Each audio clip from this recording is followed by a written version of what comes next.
ॐ नमः सिद्धेभ्यः। ॐ नमः सिद्धेभ्यः। ॐ नमः सिद्धेभ्यः। ॐ जय जय जय। नमोस्तु नमोस्तु नमोस्तु। नमो अर्यन्ताणं नमो सिद्धाणं नमो ऐर्याणं नमो वज्रायाणं नमो लोये सवसाणं। मङ्गलं भगवान् वीरो मङ्गलं गौतमो गणी मङ्गलं कुन्दारो जैन धर्मो सुमंगलम। सर्वमंगलम मांगल्यम सर्वकल्याणकारकम प्रदानम सर्वधर्माणां जैनम जयतु शासनम जैनम जयतु शासनम। अरिहंत देव वंदे गुरु वंदे नगणनान विरायो धम्मदया में वंदे कमख कारणम शुद्धम। बोलिए जिनवाणी मात की जय हो, बोलिए सरस्वती मात की जय हो। सुदृष्टि तरंगिणी नाम का ग्रंथ पंडित टेकचंद जी कृत। कल हमने क्षणिकवाद को समझा था और कितने सारे उदाहरण देख करके उस एकांती मत का खंडन यहाँ पर किया था कि एक क्षणिकवाद है वो उचित नहीं है और तुम्हारे द्वारा जो भी कुछ कहा जा रहा है वो उचित नहीं है। कितने सारे उदाहरण दिए थे, ग्वाले का उदाहरण दे करके, अन्य का उदाहरण दे करके, कोई उधार लेने आए तो कैसे क्या होगा और सब जानते हैं। ऐसे अनेक उदाहरणों से बात कही थी और भी आगे कुछ उदाहरणों से उस क्षणिकवाद का यहाँ खंडन करते हुए जिन मत की स्थापना करते हैं। तब ग्वाले ने अपने मन में पेज नंबर 55 तब ग्वाले ने अपने मन में विचार कर निर्णय करके उसके पशु अपने घर बांध कर रख लिए। 2 दिन हो जाने पर भी पशु नहीं आए। तब ग्वाले को बुलाकर सेठ ने कहा कि हे ग्वाल, 2 दिन हो गए हमारी गाय वैसे नहीं आई, कारण क्या है? तब ग्वाले ने कहा सेठ साहब, कैसी गाय कैसी भैंस, मुझे कुछ याद नहीं है। आत्मा शरीर में क्षण क्षण में अन्य आता है, तो पहले के तो चले गए, मैं तो अब आया हूँ, मुझे किसी के पशुओं की याद नहीं है। तब सेठ ने कहा अरे गंवार, हमसे छोटा ही धूर्तता का झूठ बोलता है। बाद में सेठ ने कोतवाल से कहकर ग्वाले को रोका। तब ग्वाले ने पूछा कि मुझे क्यों रोका है? तब कोतवाल ने कहा कि सेठ के पशु लाओ। तब ग्वाले ने कहा कि मेरा न्याय करो। कोतवाल ने कहा कि कैसा न्याय? ग्वाल ने कहा कि सेठ से पूछो। ये कैसा न्याय? सेठ से पूछो। ये पूरी घटना यहाँ दी है और उससे सिद्ध करेंगे क्षणिकवाद कैसे ठीक नहीं है। तो यहाँ इतनी सी बात इस घटना में आई कि उसने, ग्वाले ने क्या किया, जब उसने सही नहीं किया तो उसने कहा कि पैसा नहीं दे रहा है, गाय बांध के रख ली, लेने आए तो भाई मैं तो हुई नहीं ना, जब तुम्हारी बात तुम्हारी, मेरी बिल्ली मेरे को म्याऊं म्याऊं है, तो तेरी बात तेरे को ही, वो हो ही नहीं तो हम भी इधर है ही नहीं। वाला कौन, गाय कौन सी, भैंसे कौन सी भाई, न गाय है न भैंस, सब बदल गई, वो तो सब वो है ही नहीं, वो गाय नहीं है, भैंसे नहीं है, वो आदमी नहीं, ग्वाला ही चेंज हो गया। तब कोतवाल ने सेठ को बुलाया और कहा कि ग्वाले को क्यों रुकवाया है? तब सेठ ने कहा कि आज 4 माह से हमारे पशु चराता है, अब 2 दिन से पशु चुरा कर रख लिए हैं। तब कोतवाल ने ग्वाले से कहा कि हे कोतवाल, इसके मत में एक शरीर में आत्मा क्षण क्षण में अन्य आता है। मैंने इससे मजदूरी मांगी। तब इसने कहा कि मजदूरी किसकी, लेने देने वाला वह आत्मा अब नहीं है। तब मैंने इसके पशु बांध कर रख लिए। ये सेठ अपना मत झूठ कहकर मेरी ग्वाली मुझे दे और अपने पशु ले ले। तब कोतवाल ने हजारों लोगों के बीच सेठ की झूठा कहा ग्वाले की मजदूरी दिलवाई, पशु धनी सेठ को दिलवाए। भाई तुमने कहा था कि तुम्हारी मजदूरी कैसे है, क्योंकि वो तो आदमी बदल गया, मजदूरी करने वाला तो रहा ही नहीं ना, हर समय बदल गया मजदूरी करने, और मजदूरी जिसने कराई वो ही नहीं रहा, तो तेरी कैसे? ठीक है भैया, उसने पशु पाल दिए। जब इसको सेठ नहीं है ये, तो इसके पशु भी नहीं है, ग्वाला नहीं है, देने की क्या? तो कोतवाल को सब समझ में आ गई बात कि ये ऐसी बात है कि आत्मा को क्षण क्षण कहते हैं, प्रति समय बदलता है, तो बदल गया तो फिर मांगने काम नहीं। तो ये मेरे मेहनत की मजदूरी दे दे, ये इसके पशु ले जाए, न्याय की बात है।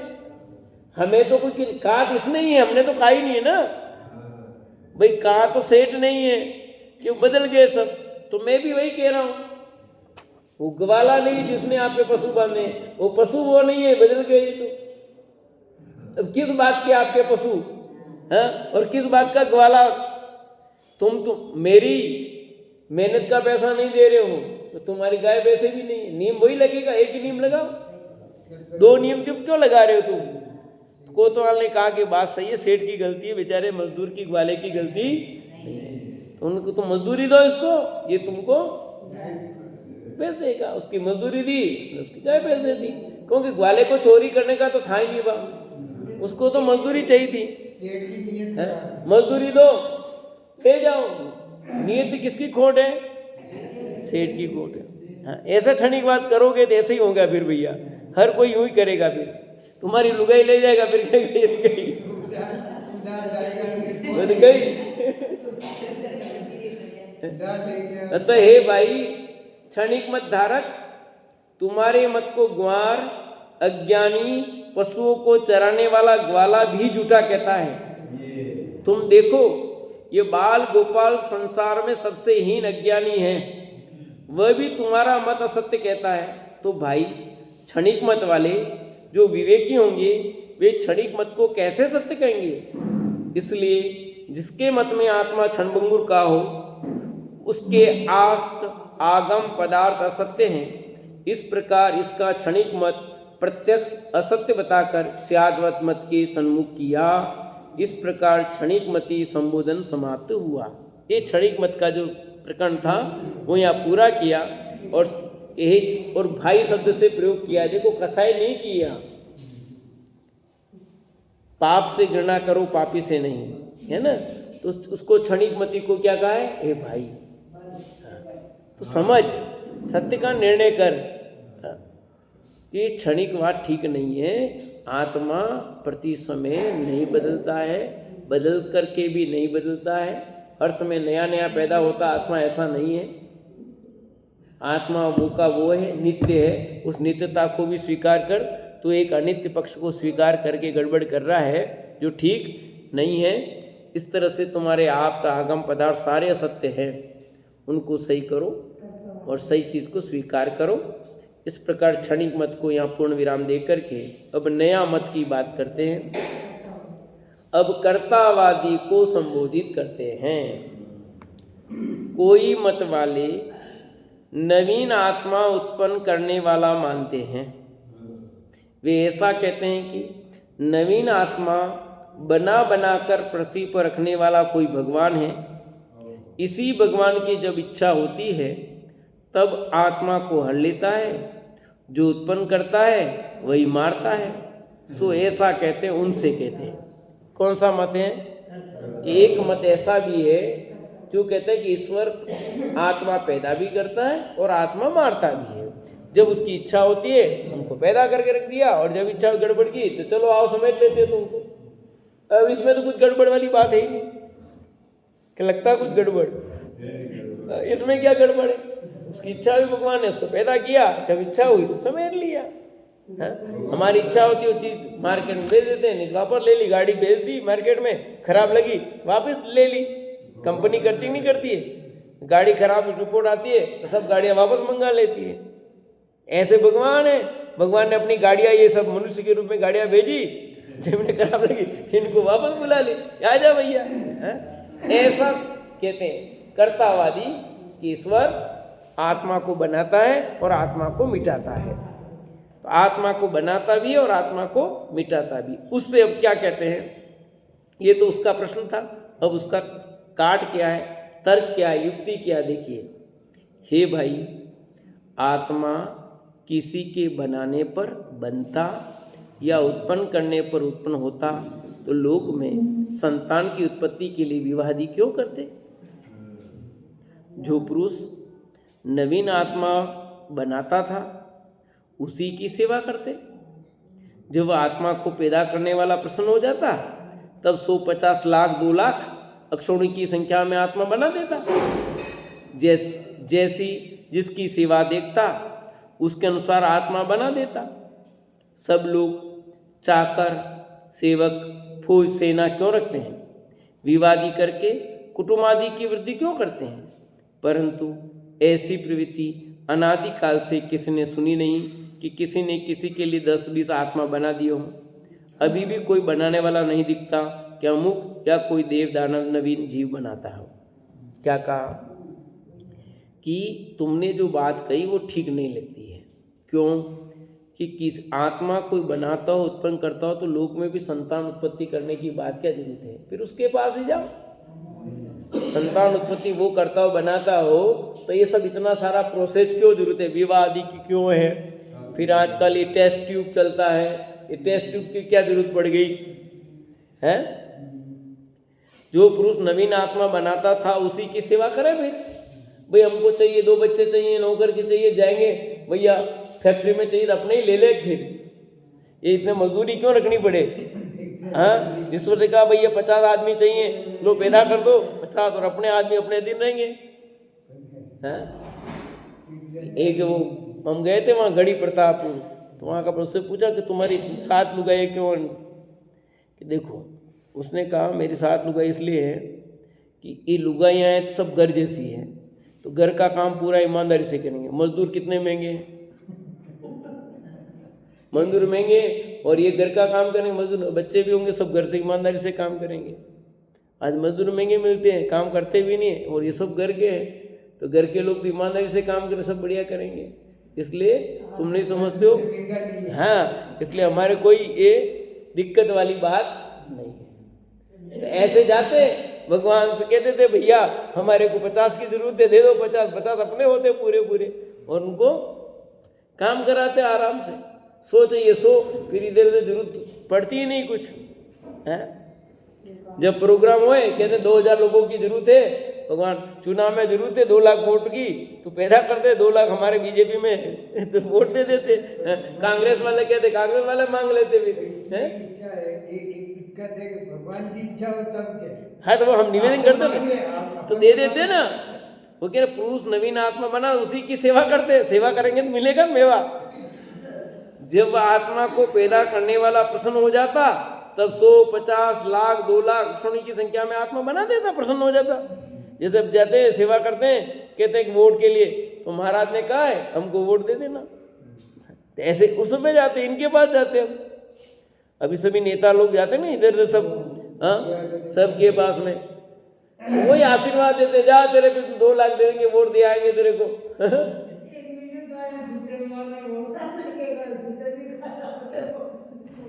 जैसे जिसकी सेवा देखता उसके अनुसार आत्मा बना देता। वो भाई जिसकी सेवा है खूब ज्यादा है और जितना मांग रहे चलो ले जा। तब लोग चाकर फौज क्यों रखते? जरूरत ही नहीं, सेवक रखने की जरूरत ही नहीं होती है। बस विवादी करके कुटुंबादि की वृद्धि क्यों करते? इतना सिरा ये धूम धड़ाका करने की जरूरत नहीं थी। फिर बर्थडे मनाओ, वो मनाओ ना, मंदिर ले जाओ, फलाना ले जाओ, वो सब खर्चा करने की जरूरत ही नहीं थी। परंतु ऐसी प्रवृत्ति अनादि काल से किसी ने सुनी नहीं, किसी ने किसी के लिए 10-20 आत्मा बना दी, ऐसा देखा नहीं हमने। तो अभी भी कोई बनाने वाला दिखता नहीं है कि दिखता है अमुक या कोई देव दानव नवीन जीव बनाता हो। हाँ, हमने तो देखा भी, आजकल तो बन रहे हैं, आपको पता नहीं है, अभी बन रहे हैं। हाँ, रोबोट बन रहे हैं अभी। वो रोबोट बन गए जो सब काम करते हैं। घर के नौकर चाहिए, रोबोट रख लो आप, सब काम कर लेगा आपका, बस उसमें आत्मा नहीं है। और अपने क्या मतलब है आत्मा और अपने काम से मतलब है?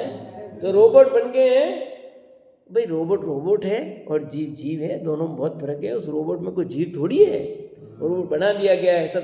तो भी जो आपका बच्चा है, जो आपकी सेवा करेगा, जिस तरह से उसमें आत्मीयता है उस रोबोट में थोड़ी होगी। यद्यपि उसमें ऐसी ऐसी चीज़ें डाली है, हंसेगा भी सही, रोएगा भी सही, थप्पड़ भी मार देगा, गड़बड़ करो देख थप्पड़ कस के मार देगा वो, ऐसी व्यवस्था ही कर दी उनमें। और टेस्ट ट्यूब से बच्चे भी पैदा हो रहे, पर टेस्ट ट्यूब में पैदा हो रहे तो वो थोड़ी पैदा कर रहा है वो, उसमें जो प्रोसेस है उस प्रोसेस के अनुसार जब जीव गिरेगा उसमें वही हो रहे। कोई भगवान नहीं बना रहा है, कोई डॉक्टर वॉक्टर नहीं बना रहा है उसे कोई, वो तो जो प्रकृति का नियम है व्यवस्था उसी के तहत बन रहे हैं वो। तो ऐसा थोड़ी कि बन जा रहे हैं कि तो बन करके आ जाए समुद्र में।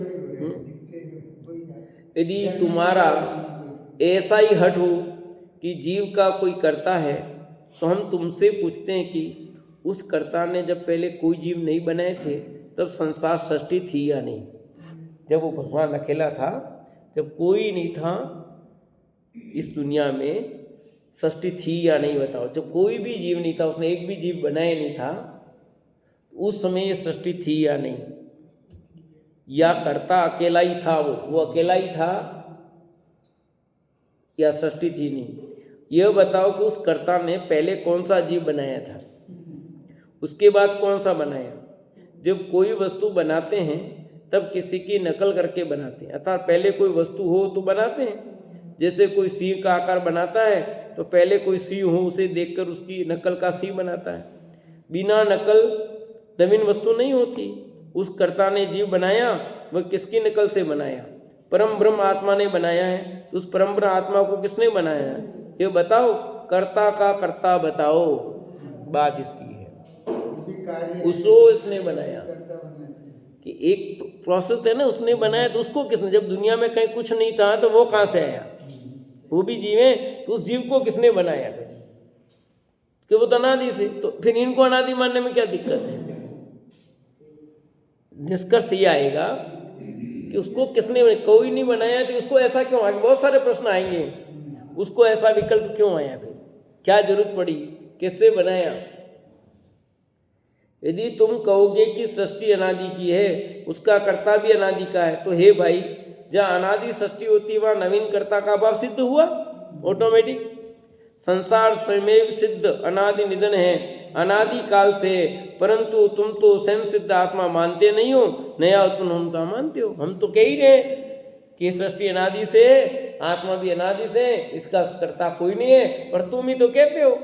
एक तरफ तुम ही कहते हो कि कर्ता है और दूसरी तरफ तुम अनादि कह रहे हो, तो बात तो कुछ जम नहीं रही है। जब सृष्टि अनादि से कह रहे हो, उस परमात्मा को अनादि से कह रहे हो, तो उन सभी आत्मा को अनादि से मानने में क्या दिक्कत है? इसलिए कोई कर्ता बताओ जिसने सृष्टि बनाई हो, तथा जब इस कर्ता ने सृष्टि नहीं बनाई थी तब कुछ था या नहीं था? जब इस कर्ता ने सृष्टि नहीं बनाई थी तब कुछ था या नहीं था? यदि तुम कहोगे पहले कुछ नहीं था तो कर्ता ने बनाया तब हुआ, तब तो पहले शून्यता होगी। यदि कर्ता के बिना भी संसार था तो ऐसा कहने पर तुम्हारे कर्ता का अभाव हो गया। अतः हे विवेकी, तुम एक वचन का निर्णय करके कहो, या तो पहले शून्य था भी और तुम कहोगे था तो अनादि सिद्ध हो गया। पहले तो तुम्हारे वचन का कोई ठिकाना नहीं है। एक बात करो कुछ तो, या तो शून्य कहो या फिर अनादि से कहो, तो भी अभाव ठहरता है, और अनादि से कहते हो हमारी बात सिद्ध होती है। तब कर्तावादी ने विचार किया कि यदि कर्ता कहते हैं तो संसार और कर्ता इन दोनों के अंत का प्रसंग आता है।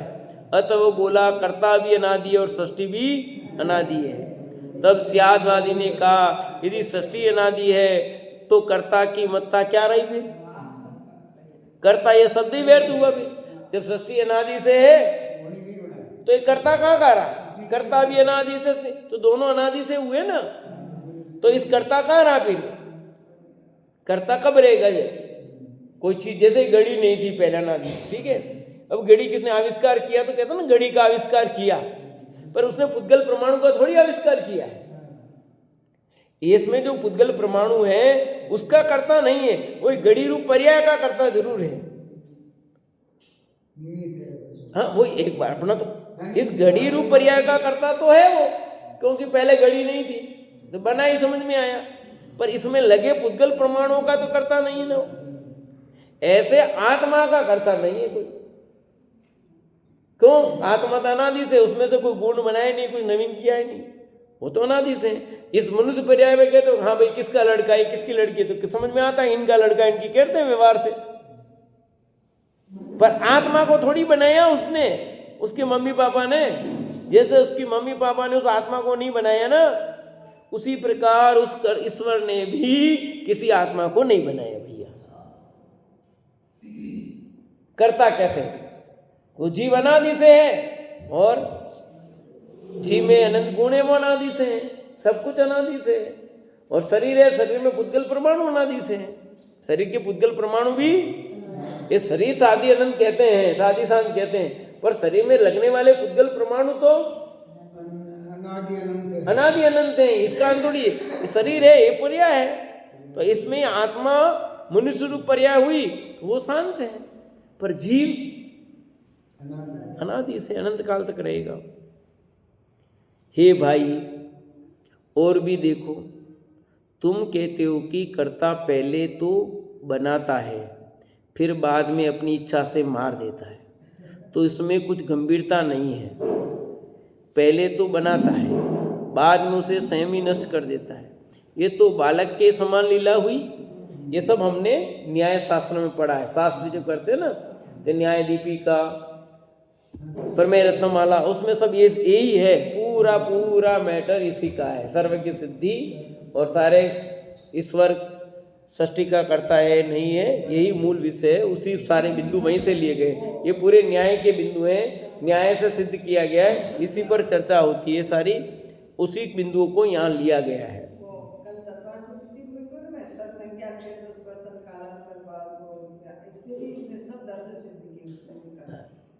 तो इसमें सब चीजें उसी बात को ली गई है।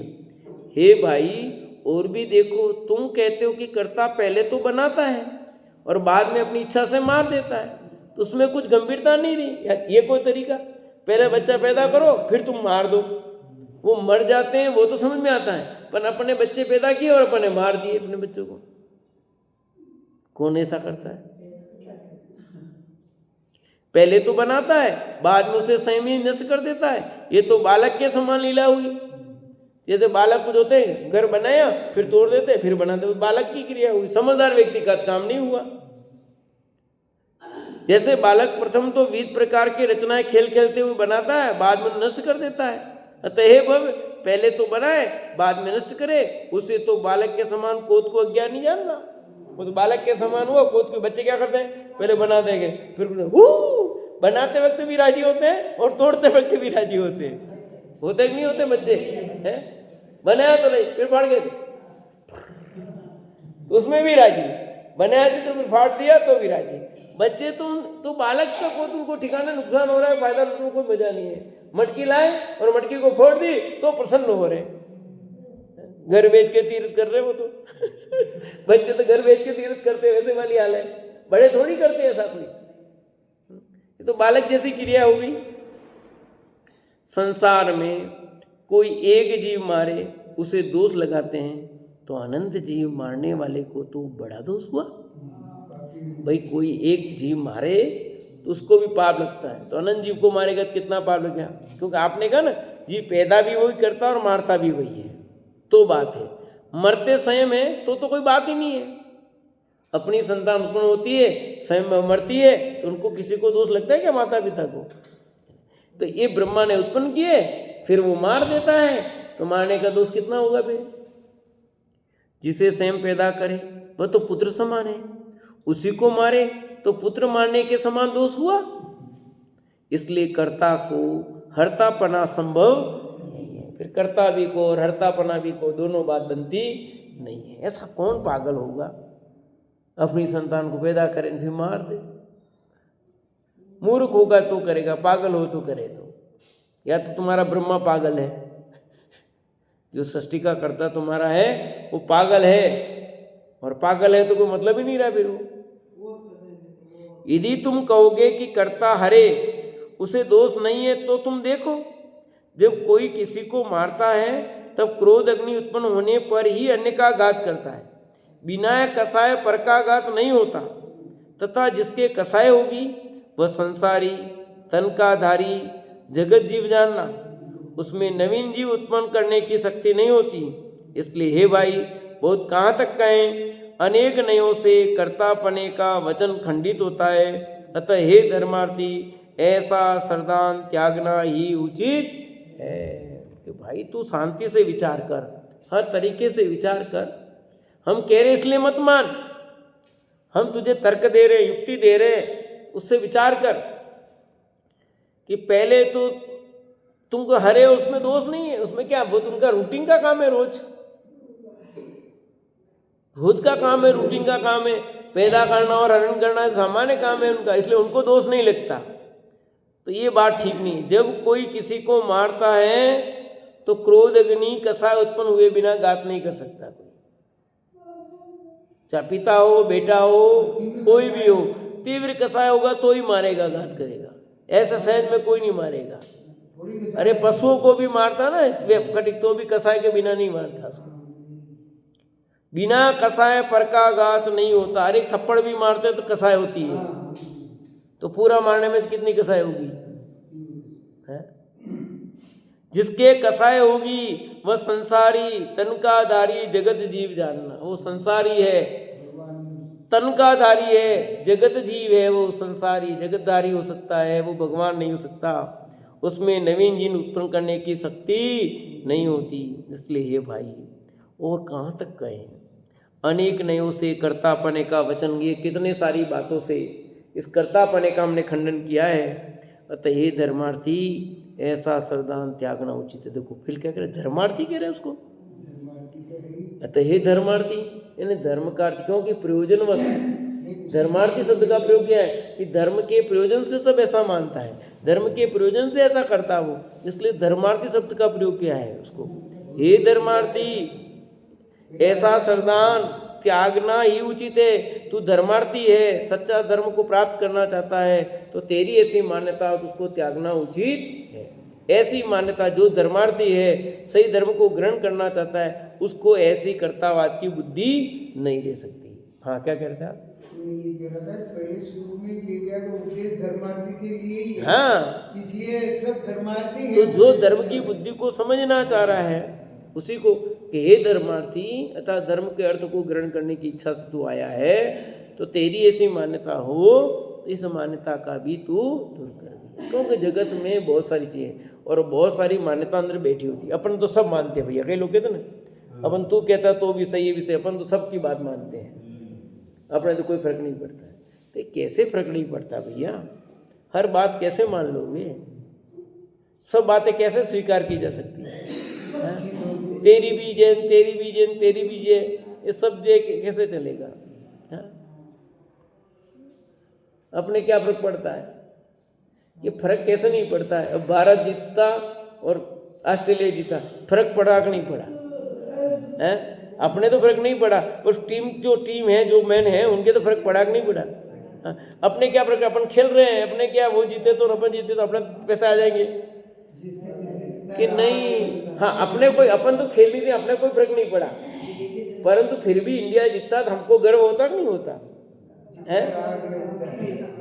कि हमारा देश कितने टीवी फोड़ दिए रात को है, फोड़ेंगे ना कहीं। पत्थर मारते हैं, टीवी के पत्थर। अब टीवी का क्या दोष, हमको पता है जब कपिल देव वो बना था कि मैं हम छोटे थे देख रहे थे, तो हार गया इसको, तो उसने मेरी दुकान में बैठा, उसने रेडियो फेंक दिया। मैंने कहा भैया इस रेडियो का क्या दोष, मैंने ये बोला, छोटा था, मैंने कहा रेडियो का क्या दोष, ये हरा रहा है क्या? ये तो उस समय टीवी तो थी नहीं, रेडियो थी, रेडियो से सुनते थे कमेंट्री सारी है, और उसने रेडियो फेंक दिया, भारत हार गया। मैंने कहा क्या बुद्धि है। अब टीवी बोर्ड, टीवी का क्या दोष, अब नाज हो के लोगों की बात है ना, अब टीवी का कोई दोष है, टीवी ने हराया है क्या? तो ऐसे लोगों की कमी नहीं है, मूर्ख लोगों की कमी नहीं है, आप समझ सकते हो। इसलिए ऐसे मत मानने वालों की भी कमी, क्योंकि सब प्रकार के लोग मिल जाएंगे। अब जो टीवी जिसने फोड़ी है, जिसने कोई नुकसान किया है, उनकी बुद्धि कैसी फिरती है। अब कुछ घटना घटती है और गाड़ी जला देते हैं। अरे गाड़ियाँ क्यों जलाते हो? तुम्हारा दुश्मन तो वो है, तुम गाड़ियों को जला रहे हो जिसका कोई लेना देना नहीं है। कैसे ना जो के कार्य करते पता नहीं है, किसी का घर जला रहे हो, किसी का, जिस तुम्हारी दुश्मनी किससे है और निकाल किससे रहे हो तुम? गाड़ियाँ की गाड़ियाँ जला देते खड़ी कर करके। तो ये सब अर्धविक्षिप्त लोग होते हैं, वो करते हैं। मैंने यही कहा सारी हिंसा बच गई। मैंने कहा उदयपुर में इतने लोग लेके बैठे थे, ये पटाखे नहीं फूटे, सारी हिंसा बच गई। ये 16 करोड़ उनको नहीं मिलते, पर ये अत्यधिक हिंसा होती, वो सब बच गई।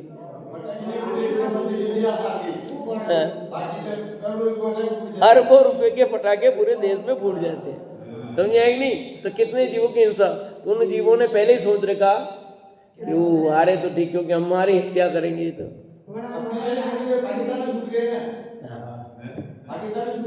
उनके छूटे, उनका दोष, ये छूटते रहेंगे। आप सोचो अपना, तो ये प्रश्न यहाँ चल रहा है कि जगत में किस प्रकार के लोग, इंडिया को जीतने के लिए कितने कितने टोटके किया गया, मिथ्या मान्यता नहीं करे तो आज मिथ्या मान्यता को जल्दी से छोड़ना चाहिए कि कोई क्या कर रहा है, कोई जाप कर रहा है, कोई क्या कर रहा है, कोई आहुति दे रहा है, कुछ भी कर लो भैया।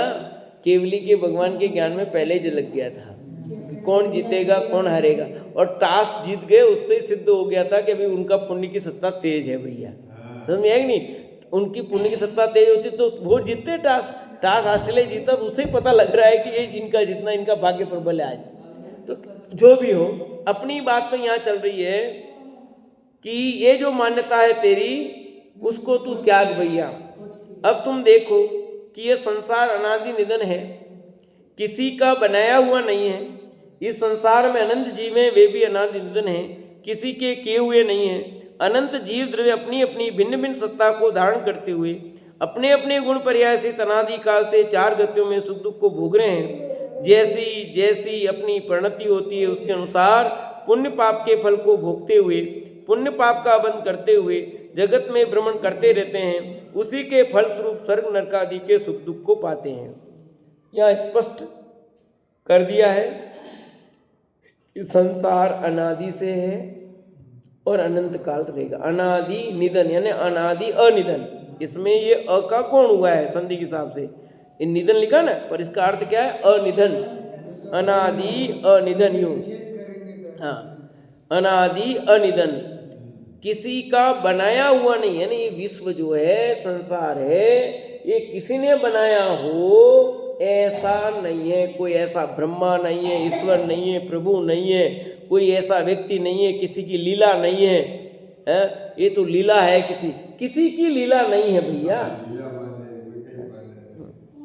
इस संसार में अनंत जीव हैं। ये जो संसार है, ये विश्व है, इसमें अनंत जीव राशि रहती। कितनी? 1 2 नहीं, अनंत जीव राशि रहती है।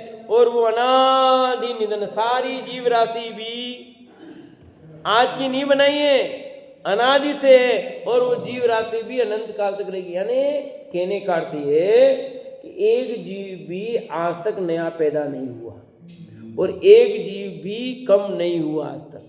यानी जब से सृष्टि है तब से जितने जीव थे उतने के उतने जीव आज हैं, एक घटा नहीं और एक बड़ा नहीं। तो सृष्टि कब से? एक अनादि से रहे, कब तक? अनंत काल तक। तो हमने तो सुना है सृष्टि का नाश हो जाएगा।